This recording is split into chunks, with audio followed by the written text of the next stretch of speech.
आपका बहुत बहुत स्वागत है। धन्यवाद और आप सबो मन ला जय जोहार। एक टाइम ऐसा आ गया था कि मेरी कॉलेज की पढ़ाई नहीं हो रही थी और मैंने 12वीं के बाद एज ए स्कूल टीचर में इंटरव्यू देने। मैडम जी एक बहुत गंभीर सवाल है जेमा जनता मन आप मन हमेशा पूछत रहे हो कि मैडम के शादी होए कि नहीं होए। मैडम बहुत कम उम्र में अतका संघर्ष करे बाद डीएसपी बने समय में का चाहतो कि शादी करह या ऐसने ही अपना समाज ला सेवा करत रहू जनता मन के सेवा करत क्यों शादी के बाद समाज सेवा नहीं कर सकते डेफिनेटली। एक्चुअली सुकून नाम से मैंने यूट्यूब चैनल बना के रखा हुआ है, तो उसमें मैं स्टेट पीएससी बनना डीएसपी बनना शायद टीआई भी थे सीधे हाँ डीएसपी। एक्चुअली टीआई मतलब वो ट्रेनिंग में टीआई थी। रायपुर में लगातार चाकूबाजी बहुत ज़्यादा हो रहा है। ये किस प्रकार से इसको रोकथाम किया जा सकता है? बहुत लोग डरे रहते हैं, रात में निकलना बहुत लोग को मुश्किल हो जाए। जैसे मैडम बहुत लोग हम लोग गाँव तरफ जाते हैं तो सुनते हैं कि आ रही पटवारी लोग सीमांकन के लिए बहुत सारा ऐसा पैसा लेते हैं ऐसे बोलते हैं। तो आप पैसा लेने वाले में थी या लोगों को मदद करने वाले? पैसे कई लोग प्यार से बात करते करते पैसा ले लेते हैं, क्या ऐसा आपके साथ हुआ है क्या? नहीं, बिल्कुल नहीं हुआ है, कभी नहीं हुआ। तो जैसे मैं डीएसपी बनी हूँ तो मुझे कई बार ऐसा फ़ील होता है क्योंकि जितना डाइवर्सन मैं अपनी लाइफ़ में देखा, कभी स्कूल टीचर बनी, कभी सॉफ्टवेयर फील्ड में गई, कभी आरआई बन गई। संगवारी हो नमस्कार जय जोहार। आप मन देखा तो सी जो चैनल में आप सभ्य संगवारी मन ला जय जोहार नमस्कार जय छत्तीसगढ़। संगवारी हो बहुत दिन ला आप मन कमेंट करत रहे हो कि डीएसपी कौन डीएसपी आप मन कमेंट करके पहले बताओ का फिर चालू करबो। तब बोलत रहे कि डीएसपी बुलाया जाए मैडम ला बुलाया जाए कि एक इंटरव्यू ला ओकर कहानी के बारे में जानना चाहतन ऐसे करके आप मन लगातार आप मन कमेंट करत रहे हो मैसेज करत रहे हो। तो संगवारी हो हमार बीच में आए हुए हवे डीएसपी ललिता मेहर जी। तो ललिता मेहर जी से हमन आज छत्तीसगढ़ी में गोठ बात नहीं कर हिंदी में गोठ बात करबो। हमार चैनल में छत्तीसगढ़िया पहुना बन के आए संगवारी हो। तो छत्तीसगढ़िया पहुना में ओकर जीवन संघर्ष के कहानी में पढ़ाई लाइफ के बारे में संगी संगवारी के बारे में मम्मी पापा के बारे में और साथ में अभी जो कार्य करत है लगातार एक्टिविटी आप सोशल मीडिया में तो लगातार देखता तो संगवारी हो। चलो स्टार्ट करता तो लंबा तो खींचन ही तो पहले स्टार्ट करता आप मतलब बहुत बहुत स्वागत अ, धन्यवाद और आप सबो मन ला जय जोहार। तो संगवारी हो। तो आज के जो हवाई शो ओला आज हिंदी में शुरुआत करता है। मैडम जी आप बताइए कि आपका जो जीवन का संघर्ष पहले कहाँ से स्टार्ट? संघर्ष तो अगर ऐसे बात करें, गाँव से हूँ मैं, तो हर एंगल को अपन संघर्ष बोल भी सकते हैं और नहीं भी बोल सकते हैं। जब तक माँ बाप दोनों का अगर आशीर्वाद है तो फिर वो चीज़ संघर्ष नहीं कहलाती है, वो हम लोग एक मेहनत करते हैं और जब मिल जाता है तो अचीवमेंट कहलाता है। पर संघर्ष तब होता है जब हमें अपने पेरेंट्स को खोना पड़े। तो मैं बोलूँ कि मेन संघर्ष का जो मेरा समय है वो डीएसपी बनने के बाद हुआ था। और ऐसे अगर आप जैसे पूछ रहे हैं तो मुझे लगता है कि सिंपल सी है, छोटी सी गांव है हमारा, छोटा सा गांव पुसौर थाने में आता है गुड़ू। और छोटा होने के कारण ये था कि पूरे गांव के लोग एक दूसरे को जानते हैं, तो मेरे को उसका प्लस पॉइंट ही मिला कि लोगों से बात करने का हमेशा मौका मिला। लोग एक दूसरे के दुख को समझते थे वहाँ पे। जैसे पड़ोस की भाभी हैं तो हमारे घर में क्या सब्जी बन रहा है वो भी एकदम बाहर वाले वो जो रहते हैं उनको भी पता रहता है। तो ये सारी चीज़ें अच्छी लगती हैं गाँव की। और कुछ ड्रॉबैक्स भी रहते हैं गाँव में रहने का, कि हमें सही डायरेक्शन सही समय पे नहीं मिल पाता है। तो ये मुश्किल मुझे आई थी और बहुत सारे लोगों को भी यही मुश्किल का सामना करना पड़ता है कि हमें क्या पढ़ना चाहिए, क्या आगे करना चाहिए। इसके लिए जैसे अगर आप शहर में बात करें तो बहुत सारे एग्जाम्पल मिल जाएंगे, उनको देख के लोग आगे बढ़ते हैं, बट गाँव में उस चीज़ की कमी रहती थी। तो ये बताइए मैडम जी जैसे कि आपके साथ बहुत लोग पढ़ाई किए होंगे लड़की लोग लड़के लोग दोस्त यार तो बहुत लोग हुए होंगे। तो ये बताइए कि उनका वही पढ़ाई लाइफ से लेकर के अभी उसका करियर कैसा टाइप का हो? अ, जैसे मैं पहली से पाँचवीं तक गांव के स्कूल में पढ़ी, तो जो लोग मेरे साथ स्कूल में पढ़े थे, जब मैं 12वीं पास की तो उस ग्रुप में से सिर्फ 1 या 2 लोग ही थे जिन्होंने 12वीं तक की पढ़ाई की। तो इसी से आप अंदाज़ा लगा सकते हैं कि उस समय गाँव में पढ़ाई का स्तर कैसा था। लोग पढ़ाई छोड़ देते थे। कोई 8वीं, कोई 9वीं, 10वीं तक पढ़ रहे हैं तो पढ़ाई छोड़ दे रहे हैं। कॉलेज करने का तो सोचते ही नहीं थे। और ख़ासकर गर्ल्स जितने थे मेरे साथ जो गर्ल्स पढ़े हैं, आज सभी हाउसवाइफ़ हैं। और उसमें से किसी ने भी कॉलेज की पढ़ाई नहीं की, जिसको सोच के देख के मुझे बहुत ज़्यादा अफ़सोस होता है कि उनको भी थोड़ा-सा स्ट्रगल करना चाहिए था, थोड़ा-सा अपने लिए स्टैंड लेना चाहिए था और आगे पढ़ाई करनी थी। जैसे कि अभी कितने लोग अभी अभी आपके जैसे पोजीशन में पहुँच चुके हैं, कोई अधिकारी, कर्मचारी या शिक्षक के रूप में अभी पोस्ट होंगे? कितने अ, लोग हैं अभी? स्कूल लाइफ में तो बहुत कम है। जी, कॉलेज लाइफ में कुछ 2-4 फ्रेंड्स हैं जो अच्छे-अच्छे जगह पे हैं, तो उनको देख के अच्छा लगता है। जी, और 5वीं तक के स्कूल की अगर बात करें तो मैंने पहली से लेकर 5वीं तक जिनके साथ पढ़ा आज कोई भी सर्विस में नहीं है। जी। तो वो सभी जब भी बात होती है तो बोलते हैं कि तेरा अच्छा है। और मुझे ऐसा लगता है कि वो लोग भी अपना अच्छा बना सकते थे। ऐसे बहुत लोग रहते हैं कि मुझे आगे बढ़ना चाहिए, जैसे कि मैडम मेरे साथ पढ़ाई की है, मेरे आगे पीछे क्लास में थी, तो मैं आगे नहीं बढ़ पाया।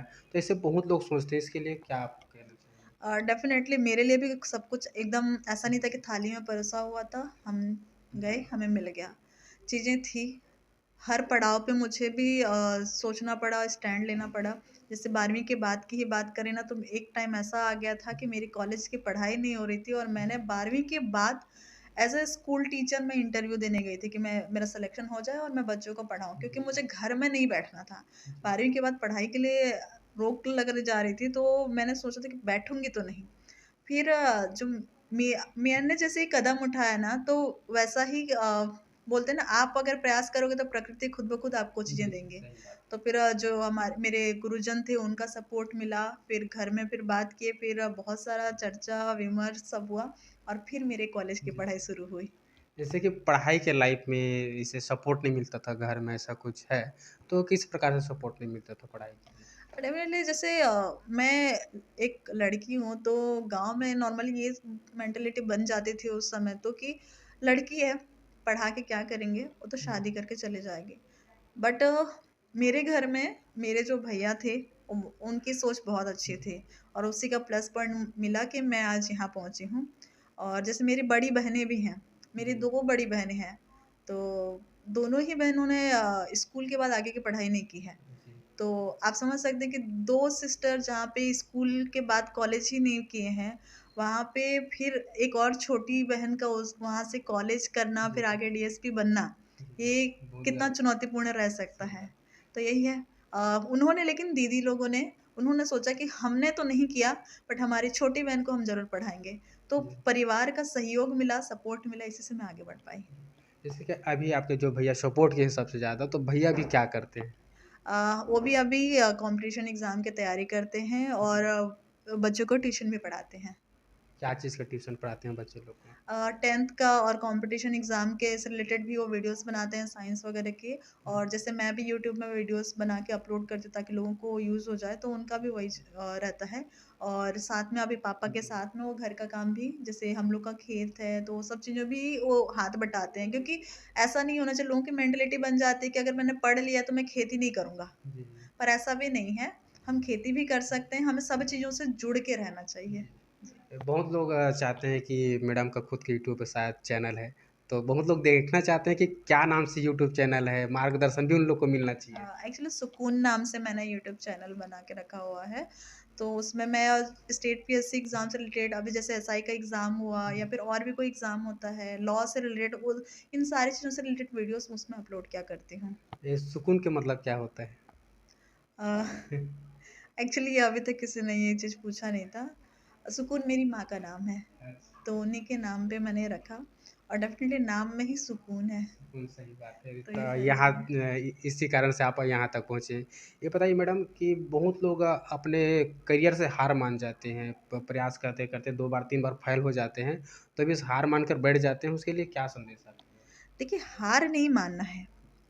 हाँ, लेकिन ये भी नहीं सोचना है कि मेरे को यही चीज़ करना है, इसके अलावा अगर ये नहीं मिल रहा है तो फिर मेरा लाइफ में कुछ मोटिव ही नहीं रहा, गोल भी नहीं रहा।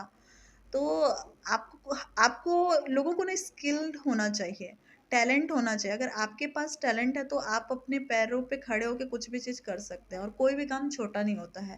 जी, डेफ़िनेटली जैसे मैंने भी शुरुआत में कुछ और सोचा था। जी, मैं पहले सॉफ्टवेयर इंजीनियर बनना चाहती थी जी, और कॉलेज के बाद लेकिन नहीं जा पाई। तो ऐसा नहीं था कि मैं वहाँ पे फिर हार मान के बैठ गई। मैंने स्कूल में पढ़ाना शुरू कर दिया, क्योंकि कुछ ना कुछ करते रहना है। जब आप लगे रहते हैं ना, तो ज़िंदगी खुद आपके लिए मौके तलाश करके खुद लाती है। और मैं तो ये मुझे फ़ील होता है कि प्रोफ़ेशन को हम चूज़ नहीं करते, हमारी मेहनत और हमारी चीज़ों को देख के प्रोफ़ेशन खुद हमें चूज़ करता है। तो जैसे मैं डीएसपी बनी हूँ, तो मुझे कई बार ऐसा फ़ील होता है, क्योंकि जितना डाइवर्सन मैंने मैं अपनी लाइफ में देखा, कभी स्कूल टीचर बनी, कभी सॉफ्टवेयर फील्ड में गई, कभी आरआई बन गई। तो डीएसपी बनना इस ऐसा नहीं था कि शुरू से सोचा, पर मुझे लगता है कि इस प्रोफ़ेशन ने खुद मुझे चुन लिया। जैसे आरआई बने और डीएसपी, यहाँ तक के कैसे संघर्ष हुआ आरआई बनना, डीएसपी बनना? शायद टीआई भी थे, सीधे हाँ, एक्चुअली टीआई डीएसपी। मतलब वो ट्रेनिंग में टीआई थी। ये नहीं कि टीआई की मतलब अलग से कोई जॉब वैसे सिलेक्शन नहीं हुआ। टीआई वैसे भी डायरेक्टली उसका सिलेक्शन होता भी नहीं है, एसआई से बनते हैं। तो कॉलेज कंप्लीट किया, फिर सोचा क्या करें, कॉलेज तो कर लिया। तो सेम जैसे मेरे बैचमेट्स थे, वो लोग तो कंपटीशन एग्ज़ाम की तैयारी करने आ गए, पर मेरे साथ ऐसा नहीं हुआ था कि मैं कहीं बाहर, घर वाले तुरंत छोड़ दिए, जाओ बिलासपुर में रह लो, रायपुर में रह लो। भाई गाँव से हैं, एक डर रहता है माँ बाप के मन में कि बेटी बाहर कैसे रहेगी, सुरक्षा के दृष्टिकोण से रहता है। तो मैंने स्कूल में पढ़ाना शुरू किया, और साथ ही में एक कंप्यूटर क्लासेस भी लेती थी कुछ। तो वहाँ से मुझे एक मोटिवेशन मिला कि मैं अगर कुछ नई चीज़ों को पढ़ा के तुरंत इतना अच्छे से पढ़ा सकती हूँ, क्योंकि बच्चे लोग जिनको मैं पढ़ाती थी बहुत अच्छे से, उन लोगों के साथ मेरा अटैचमेंट हो गया, तो वो लोग भी पसंद कर रहे थे। तो मेरे को लगा कि मैं कुछ और पढ़ सकती हूँ, कुछ और एग्ज़ाम दे सकती हूँ और ईज़िली उसमें क्वालीफ़ाई हो सकती हूँ, और यही सोच के मैंने आरआई का एग्ज़ाम दिया। और आरआई का एग्ज़ाम भी पहले ही अटेम्प्ट में मतलब व्यापम का था, एक ही बार में निकल गया। और जैसे ही आरआई का निकला, तो उस समय तक मुझे सीजीपीएससी के बारे में मालूम नहीं था। हाँ, तो जो मेरे आरआई के बैचमेट्स थे, तो उस समय ऐसा लगता था कि मैं कितने पीछे हूँ। एंड कि आरआई का पोस्ट पाके मैं बहुत खुश थी। अ, हालाँकि उसमें वो तृतीय श्रेणी का जॉब था, बट फिर भी मैं बहुत खुश थी, क्योंकि प्रथम प्रयास में ही गवर्नमेंट जॉब मिल जाना अपने आप में बहुत बड़ी अचीवमेंट होती है। फिर मैं जब आरआई बैच मैंने जॉइन किया, ट्रेनिंग हुआ हमारा 8 महीने का, तो मैं देखी जो बाकी बैचमेट्स थे ना, वो लोग उतने खुश नहीं थे उस पोस्ट से। वो लोग आगे की तलाश कर रहे थे, आगे के लिए प्रयास कर रहे थे। तो उसमें से कई लोग सीजीपीएससी एग्ज़ाम की तैयारी कर रहे थे। तब मैंने जाना कि अच्छा, सीजीपीएससी भी कोई एग्ज़ाम होता है जिसको हम दे सकते हैं, और उससे हम किसी अच्छे पोस्ट में, अच्छे जगह पे जा सकते हैं। तब फिर मैंने तैयारी शुरू किया, और पहले ही अटेम्प्ट में मेरा सीजीपीएससी क्लियर हो गया। जैसे कि बताइए मैडम, बहुत लोग तो ऐसा तैयारी वारी करते हैं, आपके परेशानी क्या क्या हुआ उसमें, आरआई में और डीएसपी यहाँ तक पहुँचने में क्या क्या परेशानी गया? या पैसा का परेशानी गया, घर में मम्मी पापा सपोर्ट नहीं किए या नहीं किए? देखिए, आरआई में मुझे ज़्यादा परेशानी का हुआ था कि भाई रहते थे यहाँ रायपुर में, वो कॉलेज में पढ़ाते थे, उनके 12-13 हज़ार सैलरी थी, तो उसी में से वो 5 हज़ार मुझे काट के देते थे। तो किसी इंसान को अगर 12-13 हज़ार रुपये मिल रहा है, उसमें से 5 हज़ार आपको दे रहा है, तो मतलब अपना ऑलमोस्ट 50% दे दे रहा है। तो उसमें आपकी रिस्पॉन्सिबिलिटी कितनी ज़्यादा बढ़ जाती है। तो एक वहीं से मुझे प्रेशर फील हो गया था कि जैसे भी हो मुझे जल्दी से जल्दी कोई एग्ज़ाम निकालना है। तो उस समय पैसों को लेकर बहुत थोड़ा टेंशन रहता था, पर निकल गया। और फिर जब मैं जॉब में आ गई, तो वो प्रॉब्लम सॉल्व हो गया कहीं न कहीं। पर फिर भी एक जॉब में रहने के बाद फिर हमें शेड्यूल का बहुत दिक्कत होता है। मेरी आरआई की जॉब थी, वो भी फील्ड जॉब रहता था, उसमें भी हम जाते थे, खेतों में जाते थे, सीमांकन करते थे। तो घर आओ तो थकावट लगता था। फिर बुक खोल के पढ़ना, मतलब आँख बंद हो जाना। सही बात है। तो होता था कैसे पढ़ें, क्या करें? पर मेरे रूममेट्स जो थे ना, मैं हॉस्टल में रहती थी, तो वो लोग बहुत सारे बुक्स रखे हुए थे। तो मेरे में ये था कि नए बुक्स देख के ना एकदम पढ़ने का मन करता, मतलब एकदम कोई एकदम एकदम नया जो बुक रहता है निकालने ना, से और पढ़ने मेरे से। को उसको मज़ा नहीं आता। ऐसा लगता है कि उसमें कुछ लाइन्स अंडरलाइन होना चाहिए, थोड़ा लगना चाहिए कि इस बुक को पढ़ा गया। तो ऐसे ही मैंने उनके बुक्स को पढ़ना शुरू कर दिया। तो जैसे ही पढ़ा तो इंटरेस्ट आते गया। तो और मैं आरआई में थी, तो उसमें कई सारे पटवारी ऐसे थे जो भी एग्ज़ाम की तैयारी कर रहे थे। तो होता ये था कि हम लोग जैसे खेत में कहीं सीमांकन के लिए गए, टाइम मिला, तो वो अपना सीजीपीएससी के नोट्स रखे रहते थे, हम लोग सब ग्रुप में बैठ के पढ़ना शुरू कर देते थे। तो बोला ना, अपॉर्च्युनिटीज़ खुद ब खुद अपने पास आती हैं। तो मैंने पढ़ना कोशिश किया, इसलिए पढ़ने वाले लोगों से मैं जुड़ी, और जब पढ़ने वाले लोगों से जुड़ी ना, तो शेड्यूल वगैरह का जो भी इश्यू था वो अपने आप सॉल्व हो जाता था। क्योंकि आप खुद से पढ़ोगे तो उतना चीज़ें याद नहीं होगा जितना ग्रुप डिस्कशन से होता था। और माँ-बाप का सपोर्ट तो था, उनका ये कहना था कि तुम एक जॉब ऑलरेडी हासिल कर चुके हो, अगर इससे आगे जा सकती हो तो बेशक जाओ। और सबसे बड़ी बात, सपोर्ट माँ बाप का क्या होता है, मैंने सीजीपीएससी प्रीलिम्स जब दिया था तब समझ में आया था मुझे। मेरी माताजी के पैर में बड़ा घाव हो गया था, उनके पैर का ऑपरेशन हुआ था। जैसे उसके 1 हफ्ते बाद मेरा प्रीलिम्स होना था। जी। और आप यकीन नहीं करेंगे, मेरे घर वालों ने 1 हफ्ते तक मेरे से ये बात छुपा के रखी थी। मुझे पता ही नहीं था कि मम्मी के पैर का ऑपरेशन हुआ है। और जिस दिन एग्ज़ाम मैंने दिया, शाम को फिर घर वालों से जब बात हुई तब पता चला कि मम्मी, क्योंकि मेरी मम्मी बहुत ज़्यादा वर्कोहॉलिक थी। वो घर के सारे काम, खेत के काम, एक किराना दुकान था, सब चलाना, इतना सब चीज़ काम करना, और उनको अगर बेड रेस्ट पे बोल दिया जाए, तो उससे बड़ी सज़ा नहीं हो सकती कोई वाली बात थी। और फिर भी 1 हफ्ते तक उन्होंने मुझसे बात छुपा के रखी। मतलब आप समझ सकते हो कि कितना ज़्यादा उन्होंने सपोर्ट किया, अपनी तकलीफ़ को छुपा के, कि बेटी आगे बढ़े, आगे पढ़े, यही सोच के। तो माँ-बाप का भी सहयोग था, और जो मेरे ऑफ़िस स्टाफ थे उन लोगों का भी सहयोग था, तो सारी चीज़ें अपने आप मैनेज हो गई। जैसे मैडम बहुत लोग हम लोग गाँव तरफ जाते हैं तो सुनते हैं कि आ रही पटवारी लोग सीमांकन के लिए बहुत सारा ऐसा पैसा लेते हैं, ऐसा बोलते हैं।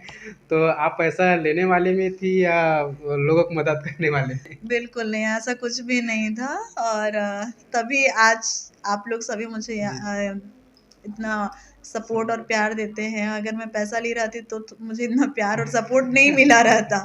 तो ये खुद अपने आप में जी। एग्ज़ाम्पल है, नहीं ऐसा कुछ भी नहीं था। और बस अच्छे से हम लोग जाते थे, सीमांकन करते थे। लेकिन गाँव में मैंने ये हुँ। चीज़ देखा, जो मैं सरगुजा में पोस्टेड थी, गाँव के लोगों का व्यवहार बहुत अच्छा था।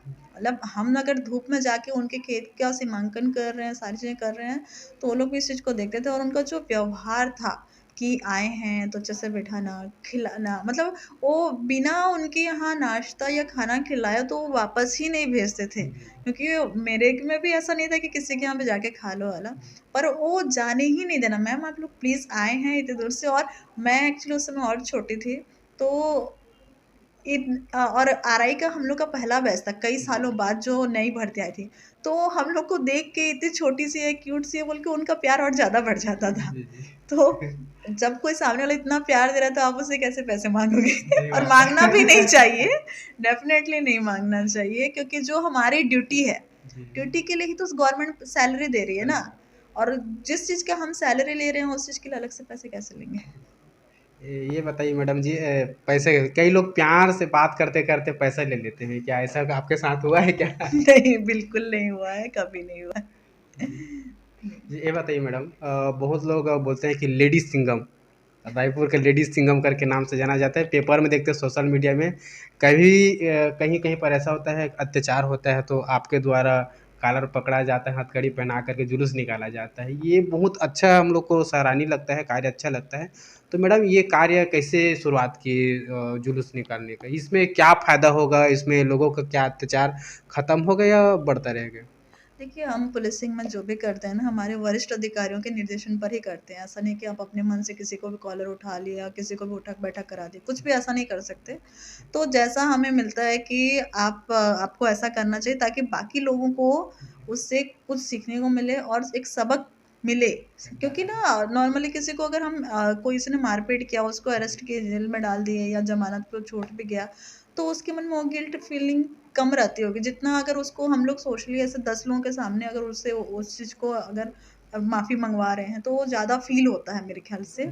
और यही चीज़ था कि इससे ऐसा करने से क्या होगा, जो अगर कोई और बदमाशी करना चाहता हो या कोई और बदमाश हो जो ऐसा करने का कभी सोचे या भविष्य में करने को हो, तो इन चीज़ों को देख के रुक जाए कि नहीं, अगर ऐसा कुछ करेंगे तो रायपुर पुलिस छोड़ने वाली नहीं है। तो और राय साथ में उनका मान-सम्मान भी खत्म हो जाएगा। अगर जुलूस निकाला जाएगा सड़क में, तो लोग सोचेंगे अरे साले ये तो बहुत सा बड़ा गुंडा है, ऐसा करके उसका वो खत्म हो जाएगा, विश्वास। डेफ़िनेटली, क्योंकि जो गलत करता है उसको थोड़ा-सा फ़ील होना बहुत ज़्यादा ज़रूरी है। और जो हमने जो 2 चीज़ों में वो किया था उसमें एक में वही था कि मतलब पेट्रोल पंप में किसी ने चाकू दिखा के उनसे वो करना, बदतमीज़ी करना।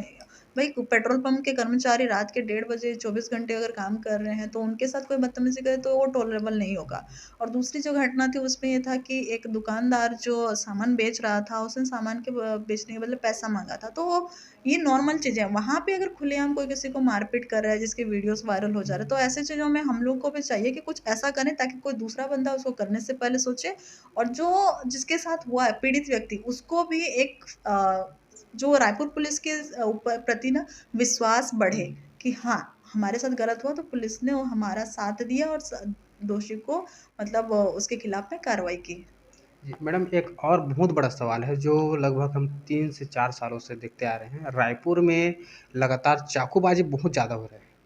ये किस प्रकार से इसको रोकथाम किया जा सकता है? बहुत लोग डरे रहते हैं, रात में निकलना बहुत लोग को मुश्किल हो जाता है या 9 बजे सो जाते हैं, 8 बजे सो जाते हैं। ये मैडम कैसे रोकोगे? अ, वो आपको लगता है कि 8 बजे 9 बजे लोग सो जाते हैं, हम तो नाइट गर्ल्स में देखते हैं 12, 1, 2, 3 बजे भी लोग घूमते रहते हैं। तो मुझे ऐसा नहीं लगता कि एकदम लोग इतना डरे हुए हैं, और लोगों का पुलिस के प्रति विश्वास बढ़ा है।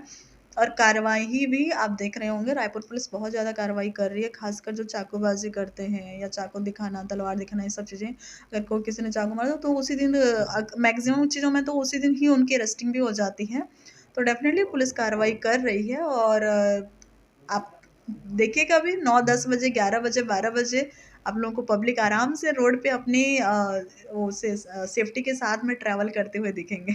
मैं सबसे ज़्यादा किसी को नहीं देखा हूँ, लेडीज़ सिंघम है ना ललिता मेहर जी, उसको सबसे ज़्यादा देखा हूँ कि पकड़ना और जुलूस निकाले, बहुत अच्छा सराहनीय कार्य है। ये आप मन के बहुत जन के सवाल रही से लगातार कमेंट ऊपर कमेंट, कमेंट ऊपर कमेंट। तो आज हमार साथ में तो मैडम जी है, तो मैडम लोग पूछथन, मैडम आप उनके शादी हुए कि नहीं? अभी तक नहीं हुई है। जी। अभी अभी मैं सिंगल ही हूँ। जी, जी। जी। जैसे आगामी अ, हर किसी का रहता है, जब समय समय के हिसाब से चीज़ें अपने आप होते जाती हैं। और आप तो ये लाइन बहुत सुने होंगे कि शादी जो ऊपर से मतलब जोड़ी है ऊपर से बन के आती है। जब शादी के बाद बहुत लोग ऐसे रहते थे कि पति के साथ में घिर जाते हैं और पति बोलते हैं कि अरे यार छोड़ो ना, नौकरी वोकरी ऐसे टाइप का कुछ बोलते हैं। नहीं, तो डेफिनेटली मैं ऐसे इंसान से शादी करूंगी ना, अगर की तो जो मेरे जॉब को समझे और मुझे सपोर्ट करे। ये जॉब मुझे बहुत ज़्यादा पसंद है, जिसमें हम पब्लिक की डायरेक्टली सेवा कर सकते हैं। तो मैं इस लाइन से हमेशा जुड़े रहना चाहूंगी। बिल्कुल संगवारी हो तो आप मला तो मैडम तो बता दी कितना लड़का पसंद होते ना। और एक बात और है मैडम जी, आप लेडी पुलिस के नाम से, लेडीज सिंघम के नाम से रायपुर में जाना जाता है।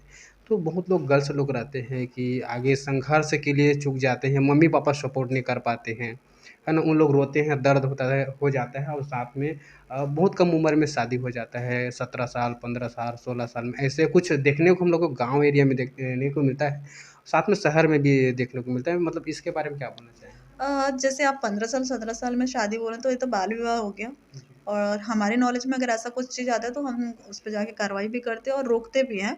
और एक अवेयरनेस प्रोग्राम भी चलाया जा रहा है, जो कि मैं महिला संबंधी अपराध अन्वेषण शाखा में ही मेरी पदस्थापना है।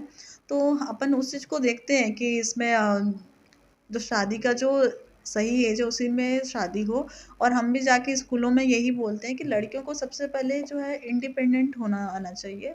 अगर वो इंडिपेंडेंट हो जाते हैं, डिसीजन मेकिंग उनको आ जाता है, तो फिर उनको जल्दी शादी कराने की नहीं रहेगी। और अगर शादी कहीं पे जल्दी हो रहा है तो उसका मुख्य कारण यही होता है कि उनका पढ़ाई रुक जाना। और अगर पढ़ाई वो कंटिन्यू रखेंगे, अपने करियर को फोकस करेंगे, तो डेफिनेटली आप लोग देखे होंगे जो अच्छे पढ़े लिखे लोग हैं उन्हीं की सही टाइम पे शादी, मतलब या फिर आगे चल के। अभी तो एक मैंने भी न्यूज़ में पढ़ रही थी कि लोगों में सिंगल रहने की प्रवृत्ति बढ़ रही है, सही क्योंकि बात है। कैरियर में लोग बहुत ज़्यादा ध्यान दे रहे हैं, करियर ओरिएंटेड। तो पहले 18 साल 19 साल में भी शादी हो जाती थी, अब एक दायरा बन गया है कि 25 साल तो नहीं हुआ है, 25 साल तक रुक जाते हैं, ऐसा भी बोलते हैं लोग। तो सबकी अपनी-अपनी चॉइस है कि वो किस उम्र पे शादी करें। बाकी अगर 18 साल की उम्र पूरी नहीं किए हैं, तो उसमें तो शादी नहीं हो रही है। उस पे हम भी का ध्यान रखते हैं कि कहीं पे ऐसा अगर हो। और आपसे भी मैं बोलना चाहूँगी, अगर आपको कहीं पे सूचना मिलती है कि कम उम्र में कहीं पे शादी हो रही है, तो आप बिल्कुल हमें बताइए, हम बिल्कुल वहाँ पे जाएँगे कार्रवाई करने के लिए। जी, धन्यवाद मैडम। मैडम ये पूछना चाहता हूँ, आप लोग के पुलिस प्रशासन के द्वारा रायपुर में पहली बार ऐसा देखने को मिला है, हेलो ज़िंदगी। हेलो ज़िंदगी का मतलब समझना चाहते हैं लोग कि जगह-जगह बहुत सारा तो देखे हैं, शराब-वराब ऐसा कुछ लिखा है, उसके बारे में नहीं समझ पा रहे हैं, है ना? या उनको मार्गदर्शन नहीं मिल पा रहा है। पेपर में कुछ लोग देखते हैं, कुछ लोग नहीं देख पाते। उसका मतलब क्या है हेलो ज़िंदगी? हेलो ज़िंदगी जो है नशे के विरुद्ध जागरूकता अभियान है, रायपुर पुलिस द्वारा चलाया जा रहा है। 15 जुलाई से इस अभियान का शुभारंभ किया गया है। और अ, जितने भी प्रकार के नशे होते हैं, सभी प्रकार के नशों से लोगों को बचाने के लिए ये मुहिम चलाई जा रही है, जिसमें सभी स्कूलों, कॉलेजों, मोहल्लों, गाँव सब जगह जाके जागरूकता कार्यक्रमों का आयोजन किया जा रहा है, बच्चों में पोस्टर कंपटीशन किया जा रहा है। और अभी आप देखे होंगे, अभी जो लास्ट मंथ में था अपना, एक मैराथन और जुम्बा का भी आयोजन किया गया था रायपुर पुलिस के द्वारा, जिसमें हजारों की संख्या में लोग आए थे और इस मुहिम का हिस्सा बने थे। तो बस एक अवेयरनेस है, क्योंकि लोगों को पता है नशा नहीं करना चाहिए, सभी जानते हैं, बट फिर भी कहीं न कहीं इस पे चर्चा नहीं होती है, या लोग जो हमारे बच्चे हैं, हम उनके साथ में कुछ अवेयरनेस प्रोग्राम नहीं करते, तो शायद उसकी कमी के कारण भी बच्चे आगे चल के नशे के गिरफ्त में पड़ सकते हैं। तो उन्हीं चीज़ों को रोकने के लिए ये अभियान चलाया जा रहा है, और साथ ही नशे के तस्करों जो तस्करी करते हैं, उनके ऊपर भी कार्रवाई की जा रही है। तो अगर मैडम जी से आप मन मार्गदर्शन लेना चाहत हो पढ़ाई के बारे में और कुछ अपराध के बारे में, तो आप मन आ सकत हो। और साथ में महिला मन मैडम एक और मोर दिमाग में एक सवाल आ गया, जैसे कि कई जगह थाना में महिला मन के ऊपर अत्याचार होते है, तो महिला मन जाते FIR दर्ज करवाएला, तो वहाँ पर तो खैर FIR दर्ज नहीं होगा, तो वो मन रो के गा के या वो मन कुछ ऐसे कुछ कर लेते जेमा मतलब बहुत ज़्यादा परिवार मतलब दुख के सामना करे पाते, मतलब का संदेश देना चाहते हो? ऐसे हम बहुत सारे घटना देखे हैं। नहीं, ऐसा भी नहीं है कि अगर किसी महिला के साथ अत्याचार हो रहा हो तो थाने में जाएँगे तो FIR ना हो। मैं तो ये बोलना चाहूँगी, थाने में आएँगे तो कार्रवाई होती है। अगर कभी ऐसा होता है कि आप अगर किसी पीड़ित हैं, और नॉर्मली आप देखेंगे ना, पति-पत्नी के अगर मामले होते हैं ना, तो तुरंत FIR भी कर दोगे, तो कल के डेट में उनका जो सुलह होने का, एक परिवार के बचने का जो उम्मीद रहता है, वो भी खत्म होने की संभावना बढ़ जाती है। तो इसलिए महिला संबंधी जैसे ये अगर पति-पत्नी संबंधी मामले में अपराध पंजीबद्ध करने से पहले काउंसलिंग कराया जाता है। तो इसी को लोग समझते हैं कि काउंसलिंग के लिए भेज दे रहे हैं, अपराध पंजीबद्ध नहीं करें। काउंसलिंग इसलिए कराया जाता है ताकि अगर थोड़ी-सी भी एक गुंजाइश बची है उनके परिवार को बचाने की, तो बच सके, और इसी के लिए ही काउंसलिंग किया जाता है। और दूसरा, अगर आपने किसी थाने में अगर कंप्लेंट किया, आपके साथ कोई गलत अगर व्यवहार हुआ है, कुछ भी हुआ है, और थाने में अगर ऐसा हो रहा है कि उन्होंने अपराध पंजीबद्ध नहीं किया या आनाकानी कर रहे, तो आप उनके CSP ऑफिस जा सकते हैं, SDOP ऑफिस जा सकते हैं, या फिर वरिष्ठ कार्यालय पुलिस अधीक्षक महोदय के पास भी जाके आप अपनी शिकायत रख सकते हैं। तो वहाँ पे भी कार्रवाई ज़रूर होगा फिर। जैसे कि इस प्रकार से शिकायत आपके पास अगर आएगा तो क्या उन लोग को मदद मिल सकता है? हम शिकायत की जाँच करते हैं, और जो भी उचित कार्रवाई रहता है उसके लिए जो भी हमारे थाना प्रभारी रहते हैं, उनको हम निर्देश देते हैं। बहुत बहुत धन्यवाद छत्तीसगढ़िया पहुना में आज ललिता मेहर जी जुड़े रही सब आज। तो ललिता मेहर जी आप पूछना चाहता हूँ कि DSP के मतलब क्या होते? DSP लिखा थे, कोई कहा थोड़ी दिल्ली कहा हुई, एस मतलब कहा हुई, और कुछ सरगुजा कहा हुई, P मतलब और कुछ कहा हुई, पंजाब कहा हुई, है ना। DSP के मतलब ये एती ला घूम घाम के मैडम रायपुर में आ गई से करके, तो ओकर मतलब बता दो DSP। DSP का full form deputy superintendent of police, Hindi में मतलब उप पुलिस अधीक्षक होता है। बहुत बहुत धन्यवाद छत्तीसगढ़िया पहुना में आप मन ला खास मुलाकात करें। धन्यवाद। धन्यवाद।